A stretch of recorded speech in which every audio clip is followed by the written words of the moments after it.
Olá, bem-vindos! O estudo de hoje é sobre o terceiro anjo mais poderoso dos anjos.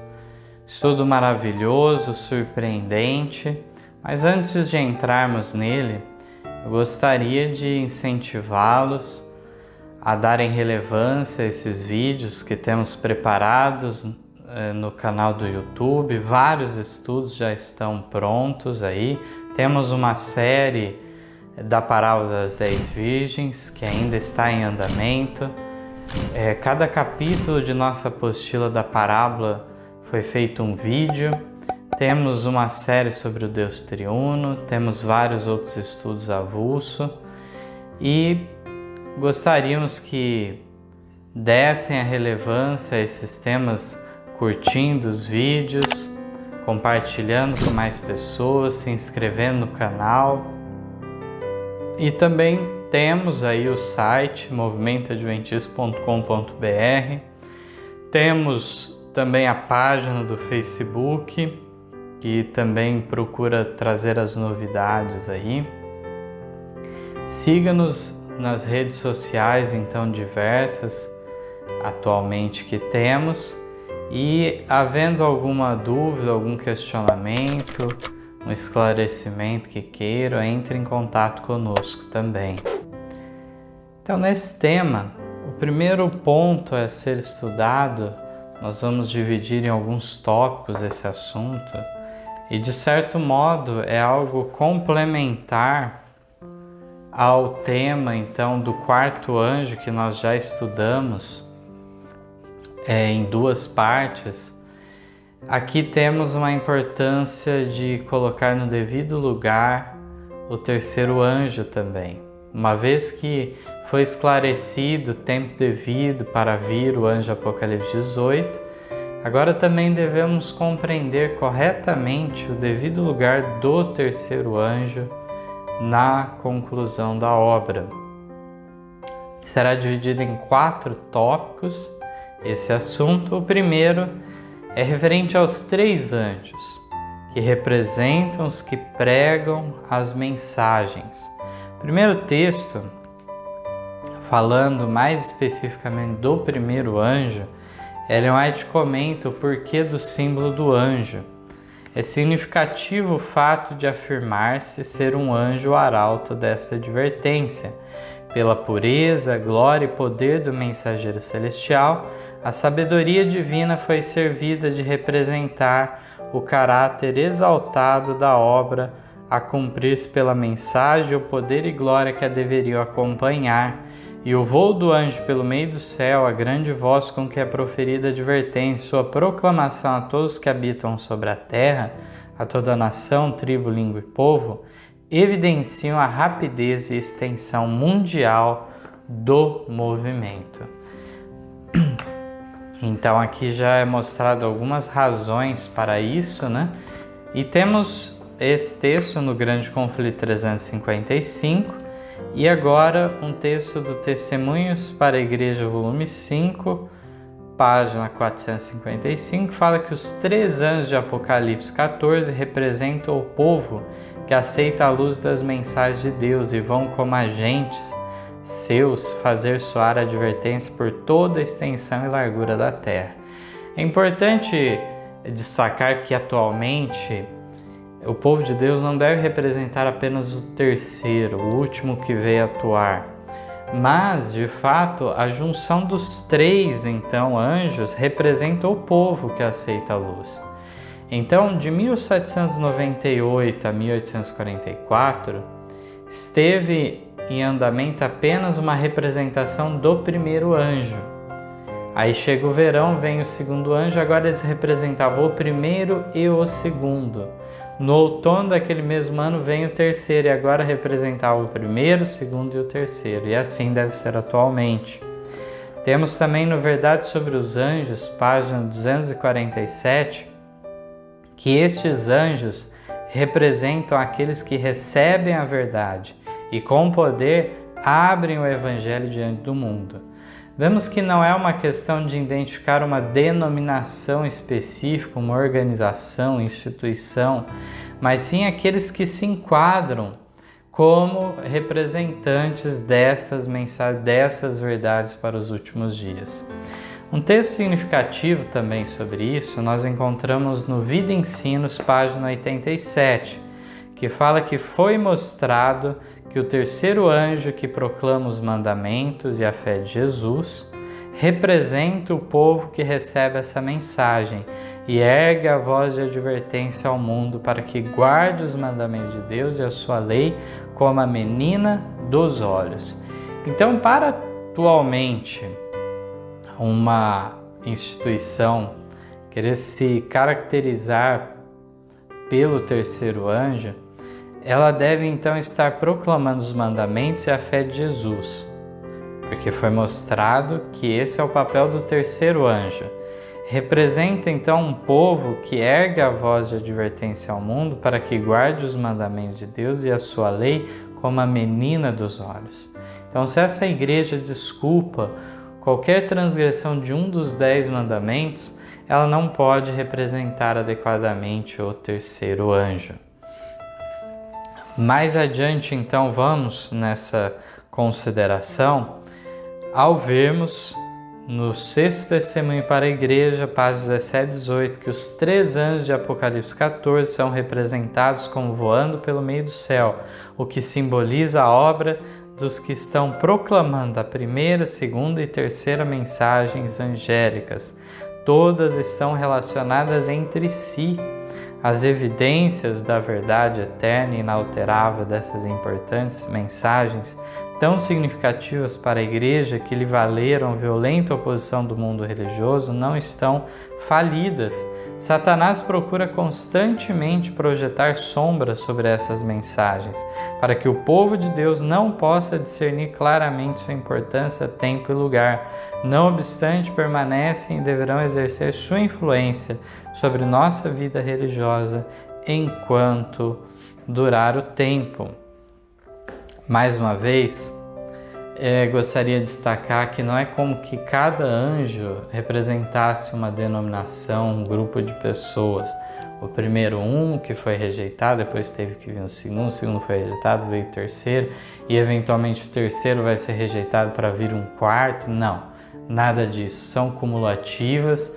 Na visão que João recebe, um anjo segue o outro, voando pelo meio do céu. E aqui vemos justamente que os 3 anjos são representados como voando pelo meio do céu, que simboliza a obra dos que estão proclamando a primeira, segunda e terceira mensagem angélica, essa junção das 3. Mais do que isso, o texto ainda destaca o fato de Satanás procurar constantemente projetar sombra sobre essas mensagens, de modo que o povo de Deus não discina a importância, o tempo e o lugar devido dessas mensagens. Vamos mais ainda. Temos o Mensagens Escolhidas, volume 2, página 387, um texto muitas vezes utilizado também para falar desse simbolismo dos anjos. Diz assim: os anjos são representados como voando pelo meio do céu, proclamando ao mundo uma mensagem de advertência e tendo relação direta com o povo que vive nos últimos dias da história terrestre. Ninguém ouve a voz desses anjos, pois eles são símbolos do povo de Deus a trabalhar em harmonia com o universo celeste. Homens e mulheres iluminados pelo Espírito de Deus e santificados por meio da verdade, proclamam as 3 mensagens em sua ordem. Os textos, então, são claros em afirmar a representação. Os anjos representam aqueles que pregam as mensagens. No próximo tópico, nós vamos ver também que esses anjos são literais. Não há algum tipo de contradição, conflito em dizer uma coisa é outra, como muitos querem fazer pensar. Não é contraditório, mas complementares essas mensagens. Desse modo, nesse texto mesmo, que é tantas vezes destacado para provar o simbolismo dos anjos e a negação de sua literalidade, aqui fala: ninguém ouve a voz desses anjos, pois eles são símbolo do povo de Deus. E aí muitos leem esse trecho para comprovar essa tese. Devíamos, na realidade, analisar com mais clareza os detalhes desse assunto. Nesse texto mesmo, vemos que fala que esses anjos são representados voando pelo meio do céu, proclamando ao mundo uma mensagem, tendo relação direta com o povo. Então aqui já é distinguido os anjos e o povo. Eles estão em relação direta, não são a mesma coisa. Aqui na continuação ainda fala: ninguém ouve a voz desses anjos, pois eles são símbolos do povo de Deus a trabalhar em harmonia com o universo celeste. Então, o que nós fazemos aqui na Terra em termos de pregação do Evangelho é dirigido pelo Espírito Santo, que envia os seus anjos ministradores para, então, de fato, não eles darem a pregação do Evangelho, como bem sabemos, mas, de fato, para eles trazerem oportunidades, clareza para as pessoas poderem aceitar a mensagem. Tem um texto adicional a isso que nos revela no Mensagens Escolhidas, volume 2, página 115, que comenta exatamente sobre esse ponto. Diz assim: o Evangelho eterno deve ser proclamado por instrumentos humanos. Devemos fazer soar as mensagens dos anjos, representados como voando pelo meio do céu, com a última advertência ao mundo caído. Aqueles a quem ele enviou a proclamar a terceira mensagem angélica têm estado trabalhando em uníssono com os seres celestes. Então, há uma unidade entre o povo e os anjos. O povo não é a mesma coisa que os anjos, mas eles são distintos.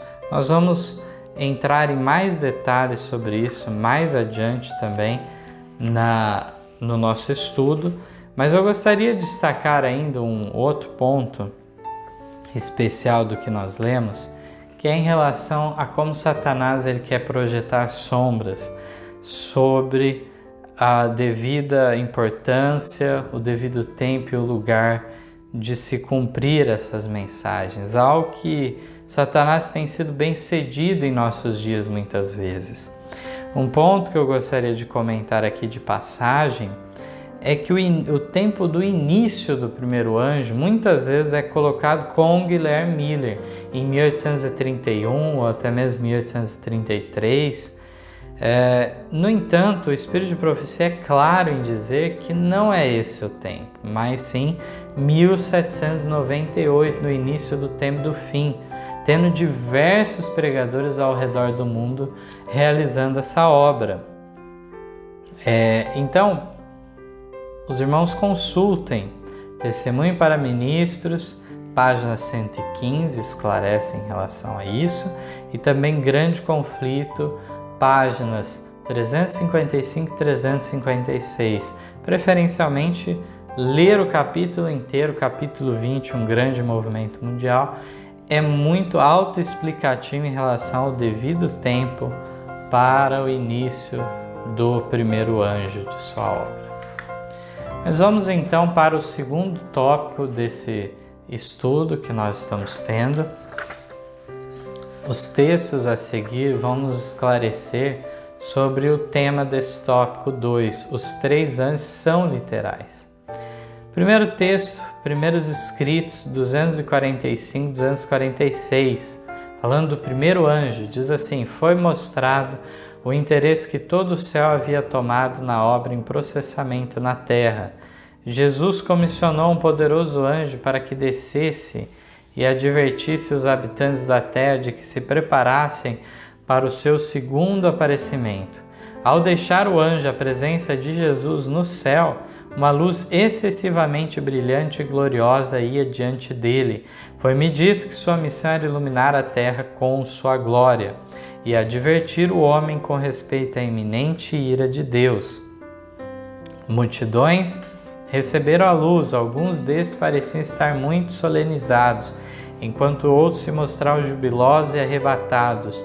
Todos que haviam recebido a luz voltavam as faces para o céu e glorificavam a Deus. Embora a luz fosse derramada sobre todos, alguns meramente viam sob sua influência, mas não a recebiam de coração. Muitos se encheram de grande ira. Pastores e povo uniram-se com a ralé e obstinadamente resistiram à luz derramada pelo poderoso anjo. Mas todos os que a receberam afastaram-se do mundo e se uniram intimamente uns com os outros. Então esse texto deixa claro vários pontos, mostra o primeiro anjo como um poderoso anjo, na presença de Jesus, onde ele é comissionado para descer do céu à terra, e ele deixa a presença de Jesus no céu com uma luz excessivamente brilhante e gloriosa, e a missão dele é iluminar toda a terra com sua glória. Isso é claro, é um equívoco muito comum, nós analisamos de forma bem detida isso no assunto do anjo Apocalipse 18, como muitos pensam, só aquele anjo é a que ilumina toda a terra, sendo que na própria Bíblia, capítulo 14, fala dessa missão do primeiro anjo, sendo a toda tribo, língua, nação, povo e assim por diante. Vamos ver o texto seguinte também, que vem dizendo no mesmo sentido, Primeiros Escritos 247, falando do segundo anjo agora. Outro poderoso anjo foi comissionado para descer à terra. Jesus pôs em suas mãos um escrito, e ele desceu à terra e clamou: caiu, caiu Babilônia, Apocalipse 14, 8.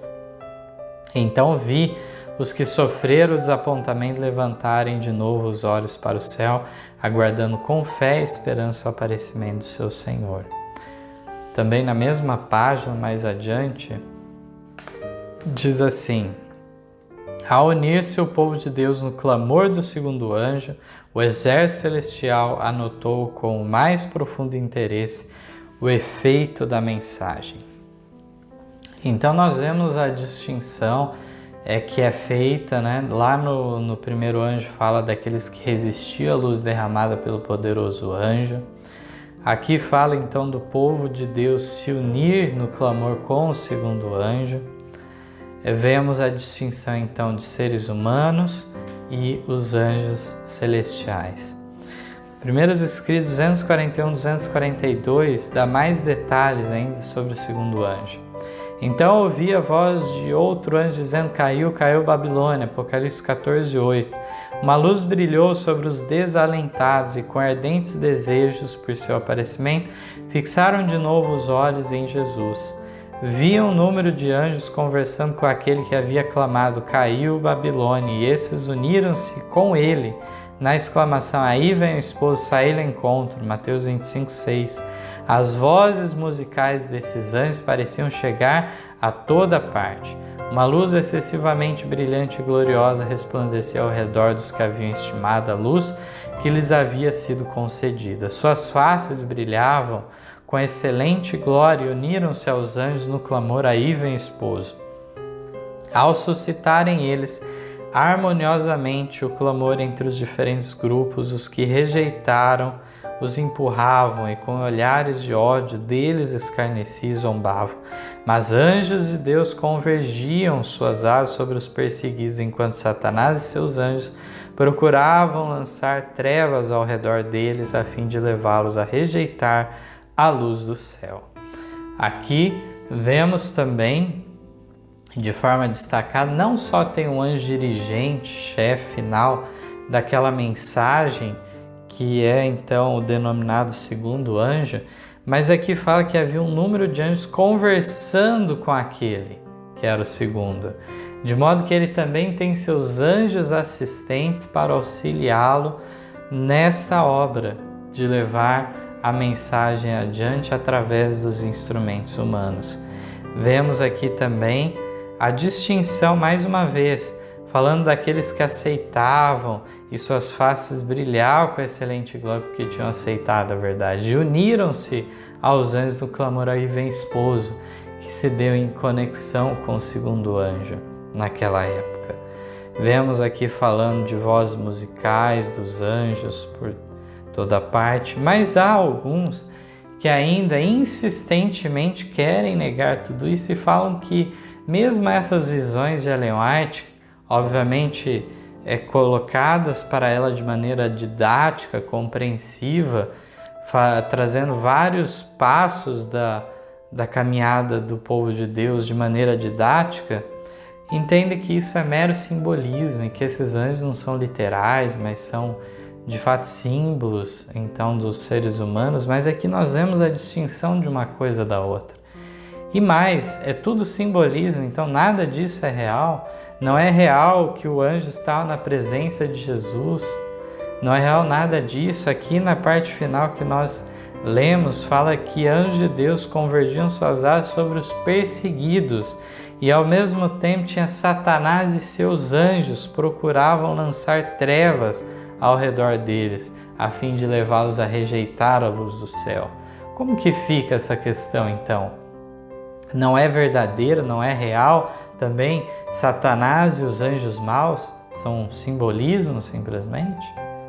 Então devemos ser sinceros, honestos em nossos argumentos e reconhecer a claridade que há nesses textos.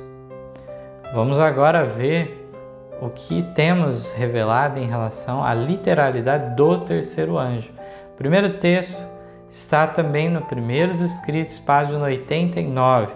Diz que o terceiro anjo está unindo-os ou selando-os em grupos para o celeiro celestial. Na 118 diz assim: Vi então o terceiro anjo, disse meu anjo acompanhante, terrível é sua obra, tremenda a sua missão. Ele é o anjo que deve separar o trigo do joio e selar ou atar o trigo para o celeiro celestial. Essas coisas devem absorver toda a mente, a atenção toda. Aqui já vemos, em relação a esses dois textos, 1 Escritos 89 e 118, um papel importantíssimo do terceiro anjo também de ser o anjo que é encarregado da obra do selamento. Na parte final nós vamos falar mais sobre isso. Vamos agora para a página 254, que diz assim: encerrando-se o ministério de Jesus no lugar santo e passando ele para o lugar santíssimo, e ficando em pé diante da arca, a qual contém a lei de Deus, enviou um outro anjo poderoso com uma terceira mensagem ao mundo. Um pergaminho foi posto na mão do anjo, e descendo ele à terra com poder e majestade, proclamou uma dura advertência com a mais terrível ameaça que já foi feita ao homem. Mais uma vez vemos um anjo lá na presença de Deus. Ele então foi posto um pergaminho na mão dele. Ele é um poderoso anjo com uma terceira mensagem, a mais dura advertência de todas. Na página seguinte, na 255, diz que o terceiro anjo iluminou o passado, o presente e o futuro, e eles sabem que, na verdade, Deus os tem guiado por sua misteriosa providência. Uma coisa é o anjo que traz a iluminação, outra coisa é aqueles que recebem essa luz e são guiados. Testemunhos para Ministros, página 488, um texto de 1897, diz que os anjos de Deus fazem a obra que lhes foi confiada. O terceiro anjo está retirando e purificando o povo, e esses devem mover-se unidos com ele. Mais uma vez, uma coisa é o povo, outra coisa é o anjo. O terceiro anjo tem um papel que muitas vezes alguns atribuem até para o quarto anjo, fazendo uma obra interna de reforma na igreja, o que não é real. Ellen White não fala disso. O papel do quarto anjo é um chamado àqueles que estão ainda nas igrejas caídas e no mundo, e aqui nós vemos que é o terceiro anjo que tem essa obra de purificar um povo para Deus. Esses textos então são mais do que suficientes, e em concordância com os dois tópicos, nós devemos analisar o devido lugar dos anjos e dos homens nos planos de Deus. O grande conflito, página 312, diz que a obra de pregar o Evangelho não foi cometida aos anjos, mas confiada aos homens. Santos anjos têm sido empregados na direção dessa obra, têm eles a seu cargo os grandes movimentos para a salvação dos homens. Mas a proclamação do Evangelho propriamente dita é efetuada pelos servos de Cristo sobre a terra. Então, a direção, o encargo sobre os grandes movimentos está na mão de anjos celestiais, enquanto que é os seres humanos em si que pregam o Evangelho. No mesmo sentido do texto do Testemunho para Ministros 488, Temos também Testemunhos para a Igreja, volume 1, página 207. Olha só que texto maravilhoso. Diz que os anjos de Deus estão fazendo a obra que lhes foi designada. O terceiro anjo está conduzindo e purificando um povo, o qual se moverá em união com ele. Alguns vão adiante dos anjos que estão dirigindo o povo, mas acabam tendo de rever cada passo e timidamente não seguir mais rápido que os anjos dirigem. Vi que os anjos de Deus não levariam seu povo mais depressa do que pudesse compreender e agir segundo as importantes verdades que lhes são comunicadas. Desse modo, vemos a distinção aí, até mesmo daqueles que querem ir adiante dos anjos, e eles então não reconhecem a direção dos anjos sobre o povo, e eles têm que fazer o quê? Rever cada passo, retroceder e ficar em harmonia com o corpo. De modo que aí alguns querem depressa avançar, colocar as coisas fora do devido lugar, fora do devido tempo. Um texto muito importante de nós pensarmos. O terceiro tópico é um tópico aqui de maneira resumida que foi colocado, que é sobre o terceiro anjo que iluminará toda a terra. No estudo do anjo Apocalipse 18, nós entramos em vários detalhes sobre isso. Vocês podem ver esse estudo em duas partes. Aqui, de uma maneira resumida, a gente está destacando o terceiro anjo em especial. E no Testemunhos para a Igreja, volume 5, página 383, diz que a mensagem não perde nada de sua força no voo progressivo do anjo, pois João o vê crescendo em resistência e poder até que a terra inteira seja iluminada por sua glória. Portanto, não é só o quarto anjo que tem essa missão, assim como nós vimos que o primeiro tem também, o terceiro aqui é destacado que ele avança cada vez mais em poder, é um voo progressivo e ele cresce até que ilumine toda a terra com sua glória. Testemunhos para Ministros, página 89, fala da mensagem naquele momento, que não era a mensagem de quarto anjo em 1888, nada disso, mas sim era a mensagem do terceiro anjo. Qual a mensagem a ser dada nesse tempo? Ela pergunta. É a mensagem do terceiro anjo, mas essa luz que deve encher toda a terra de sua glória tem sido desprezada por alguns dos que pretendem crer na verdade presente. Cuidai de como a tratais.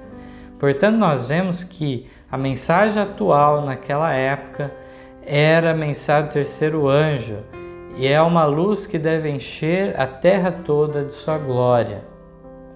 Isso é a atualidade nossa, como nós estudamos no tema do quarto anjo. Vemos as evidências da Bíblia e do Espírito de Profecia em relação ao fato que o quarto anjo vem após o decreto dominical, quando então a mensagem se avoluma por um alto clamor. Quando o terceiro anjo estiver em alto clamor, em grande voz, aí sim é o tempo devido para aquele outro anjo vir, para somar ainda mais força. O terceiro não está fraquejando de maneira alguma, mas ele está em alto clamor. E aí o quarto anjo vem com a chuva serôdia, justamente um derramamento sem medida do Espírito Santo. Aqui temos ainda um outro ponto. Qual que era o ponto convergente em Minneapolis, 1888, justificação pela fé? E essa mensagem, Ellen White fala no Testemunhos para a Igreja, volume 6, página 19, que a mensagem da justiça de Cristo há de soar desde uma até a outra extremidade da terra, a fim de preparar o caminho ao Senhor. Esta é a glória de Deus com que será encerrada a mensagem do terceiro anjo. Então, deve ir a todo mundo essa mensagem.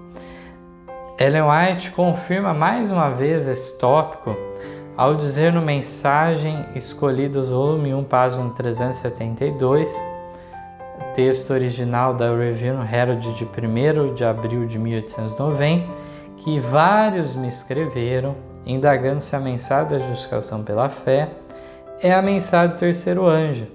E tenho respondido, é a mensagem do terceiro anjo em verdade. Então não precisamos ficar em dúvida.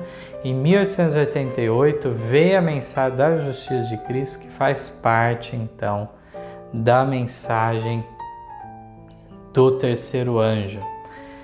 Vemos de fato que progressivamente esse anjo foi iluminando com mais verdades. Em 1844, quando ele começa a atuar, esse anjo vem com a iluminação sobre o santuário celestial, o trabalho de Cristo, no segundo compartimento que se iniciava naquele momento. Mais adiante, em seguida, vem a mensagem do sábado relacionada com a do santuário.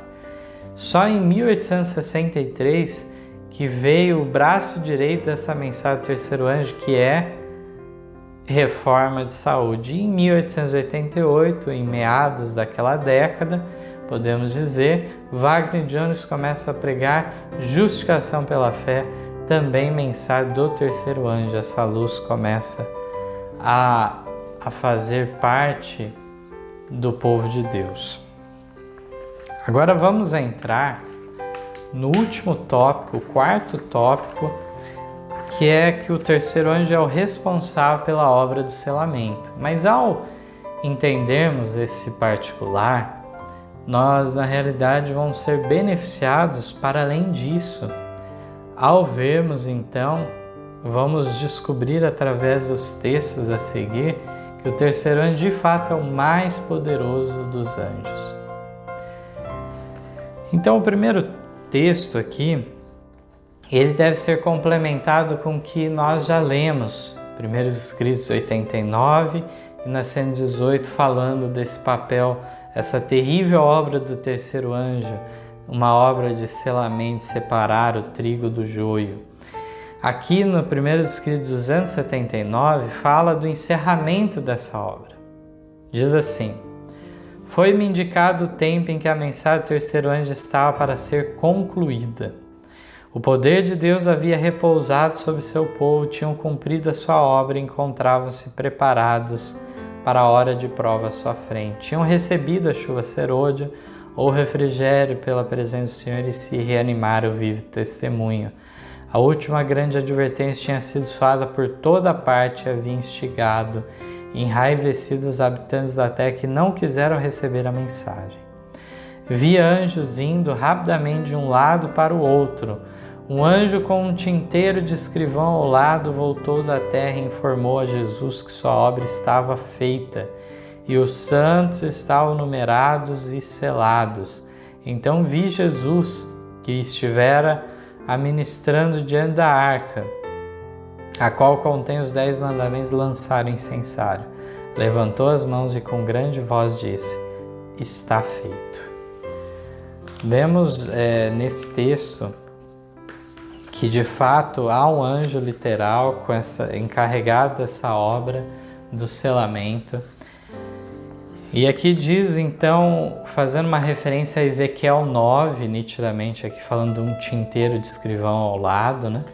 Aquela cena também de juízo, de separação que temos em Ezequiel 9, é descrita aqui. Esse é o momento do encerramento da mensagem do terceiro anjo, está sendo concluída, já foi o mundo todo advertido e está ainda em atuação esse terceiro anjo. E nesse tempo, então, ao ele completar o número dos santos, os santos, todos eles, numerados e selados, eles então, uma vez que estão assim, o anjo pode voltar da terra, subir ao céu agora informando Jesus que sua obra está feita. Fiz como me mandastes. E aí então, nesse momento, Jesus cessa a sua intercessão e diz: está feito. Aí sim, é o fechamento geral da porta da graça, que é relatado nesse texto, onde em seguida começa as 7 últimas pragas sobre a terra. Então, de maneira muito evidente, já foi deixado claro que é o terceiro anjo responsável pela obra do selamento. No Testemunhos para Ministros, página 444, 445, nós vamos ver o que é dito sobre esse anjo selador que tem a obra do selamento. Diz assim o texto: os anjos de Deus obedecem às suas ordens, controlando os ventos da terra, para que não soprem sobre a terra, nem no mar, nem nas árvores, até que os servos de Deus sejam assinalados na fronte. O poderoso anjo é visto subindo do oriente ao nascendo do sol. O mais poderoso dos anjos tem na mão o selo do Deus vivo, ou daquele que é o único que pode dar a vida, que pode gravar nas frontes o sinal e inscrição dizendo a quem será concedida a imortalidade, a vida eterna. É a voz desse mais elevado dos anjos que tem autoridade para ordenar aos 4 anjos que segurem os 4 ventos até que se realize essa obra, até que ele ordene que o soltem. Então, nesse texto é revelado que esse anjo de Apocalipse 7, onde está vinculado ao selamento de 144.000, como bem sabemos, e fala então que ele sobe da banda do sol nascente, esse é o terceiro anjo, de fato. E o terceiro anjo sabemos que ele sela, e sendo que é dito que aquele anjo que tinha nas mãos o selo de Deus para aplicar nas frontes, entendemos que se trata do mesmo anjo. Ao terminarmos de juntar todas essas peças, nós vemos que o terceiro anjo é o mais poderoso dos anjos. Alguns tropeçam em relação a este texto, entendendo que aqui estaria falando da própria divindade. De fato, aqui, o texto deve ser lido corretamente em detalhes. Aqui nitidamente está falando do anjo de Apocalipse 7, que fala para os 4 anjos nos 4 ventos até segurar até que todos sejam selados. Esse poderoso anjo é visto subindo do oriente, o texto diz. O mais poderoso dos anjos tem na mão o selo Deus vivo. Quem que tem na mão isso? Quem tem essa obra? O terceiro. Portanto, o terceiro é o mais poderoso dos anjos. Na continuação, vejam só, o mais poderoso dos anjos tem na mão o selo Deus vivo, vírgula, ou daquele que é o único que pode dar a vida. Está falando que o anjo é aquele que é o único que pode dar a vida? Não. O texto está falando outra coisa, falando que ele tem na mão, o anjo tem na mão o selo do Deus vivo, que em outras palavras, o Deus vivo ou daquele que é o único que pode dar a vida.